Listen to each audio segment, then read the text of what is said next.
8वें वेतन आयोग के लागू होने की खबर सुनकर सभी सरकारी कर्मचारियों में खुशी की लहर है। लेकिन पेंशन भोगियों के मन में अभी भी संदेह बना हुआ है कि क्या उनको 8वें वेतन आयोग से बाहर निकाल दिया जाएगा। तो फ्रेंड्स, आज की इस वीडियो में हम इसी टॉपिक पर बात करने वाले हैं। हम बात करेंगे कि 8वें वेतन आयोग में फिटमेंट फैक्टर कितना रहेगा और क्या पेंशन भोगियों को सच में 8वें वेतन आयोग से बाहर निकाल दिया जाएगा। इस वीडियो में आपके सारे डाउट क्लियर होने वाले हैं, तो वीडियो को बिना स्किप किए पूरी जरूर देखिएगा। जब से 8वें वेतन आयोग के लागू होने की बात चली है, तब से सभी की नजरें फिटमेंट फैक्टर पर टिकी हुई है, क्योंकि वेतन और पेंशन में बढ़ोतरी की गणना इसी के आधार पर होती है। हालांकि इसका अंतिम फैसला केंद्रीय कैबिनेट की मंजूरी के बाद ही होगा। हाल में टर्म ऑफ रेफरेंस मतलब TOR की औपचारिक अधिसूचना जारी होने के बाद जस्टिस रंजना देसाई की अध्यक्षता में 8वें वेतन आयोग ने अपना काम शुरू कर दिया है। आयोग की सिफारिशों का सीधा असर 50 लाख से अधिक केंद्रीय कर्मचारियों और 65 लाख पेंशन धारकों पर पड़ेगा। और वैसे भी फिलहाल सभी की नजर फिटमेंट फैक्टर पर है, क्योंकि वेतन और पेंशन में बढ़ोतरी की गणना इसी के आधार पर होती है। हालांकि इसका अंतिम फैसला केंद्रीय कैबिनेट की मंजूरी के बाद ही होगा।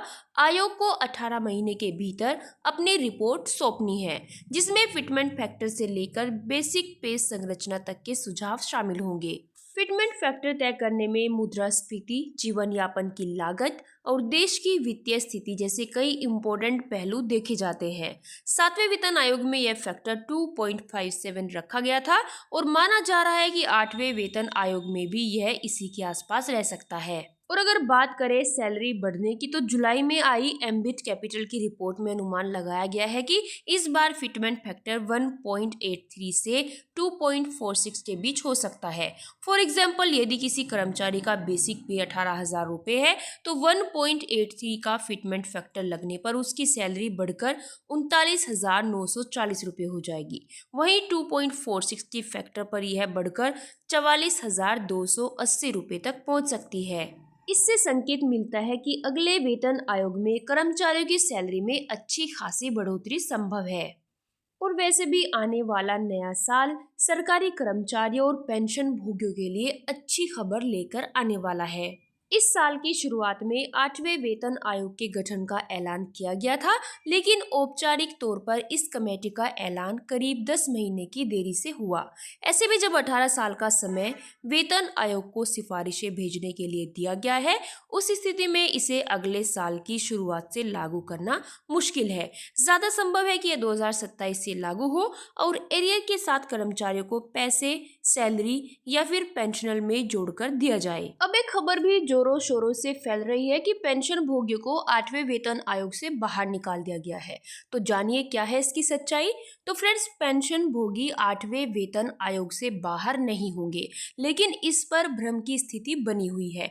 कई कर्मचारी संघों ने चिंता जताई है कि आयोग के संदर्भ की शर्तों में पेंशन संशोधन का स्पष्ट उल्लेख नहीं है, जो 7वें वेतन आयोग में था। हालांकि आधिकारिक तौर पर सरकार का कहना है कि पेंशन भोगियों को आयोग के लाभ मिलेंगे और पेंशन भोगियों को DR मतलब महंगाई राहत में बढ़ोतरी का लाभ मिलता रहेगा।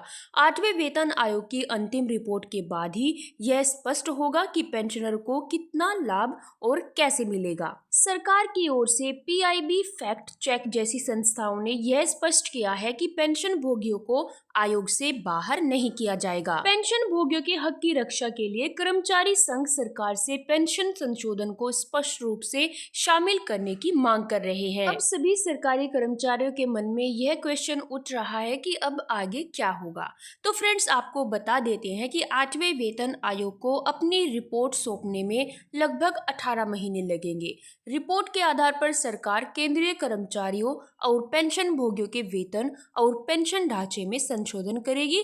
आयोग की अंतिम सिफारिशों के बाद ही यह स्पष्ट होगा कि पेंशन भोगियों को किस तरह और किस अनुपात में लाभ मिलेगा। आई होप फ्रेंड्स, हमारा वीडियो आपको पसंद आया होगा। अगर आपको हमारा वीडियो पसंद आए तो हमारे वीडियो को लाइक, शेयर और कमेंट जरूर करें। और अगर आप हमारे चैनल पर नए हैं तो हमारे चैनल को सब्सक्राइब करना ना भूलें, क्योंकि हम आपके लिए ऐसी ही नई नई अपडेट लाते रहते हैं। तो फिर मिलते हैं हम हमारी नेक्स्ट वीडियो में कुछ और नई अपडेट के साथ।